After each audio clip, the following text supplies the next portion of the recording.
La lutte contre le gaspillage alimentaire passe par des initiatives locales qui ne manquent pas d'originalité. Limoges Métropole met à disposition des boulangers, notamment des machines à broyer le pain, une invention qui permet de redonner vie à nos baguettes rassis et qui peuvent même produire, figurez-vous, de la bière. Succès garanti, paraît-il, selon Philippe Mallet et Carole Maillard.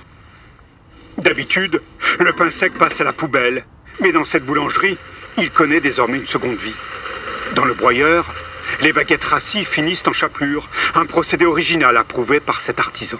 Nous avons trouvé cette solution-là avec l'association distributrice à laquelle on fait un don et qui s'occupera de l'acheminer chez le brasseur, qui l'utilisera comme substance ou matière première lors de ses brassages. À l'origine de cette initiative, appuyée par Limoges Métropole, le groupe Suez, spécialisé dans la collecte des déchets, qui possède 5 broyeurs à pain de ce type, mis à la disposition des boulangers. Le prêt dure 1 mois et il est complètement gratuit.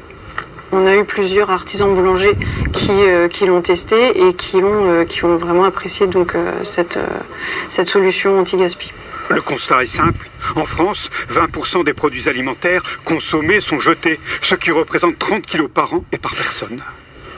Il est important de régulièrement expliquer les bons gestes aux habitants, aux professionnels qui s'engagent dans des démarches vertueuses de réduction des déchets, notamment la réduction des invendus de pain. Une fois chez le brasseur, la chapelure toute dorée va servir maintenant à la fabrication de la bière. Avec ce pain, on fait de la bière, plus exactement avec 30% de ce pain qui vient de chez le boulanger, auquel on ajoute 70% de malt. Dans le sac, pas moins de 20 kilos de cette poussière de pain que Vincent doit verser dans la cuve. Et qui, après 3 semaines de fermentation, produit cette belle mousse à 4 degrés.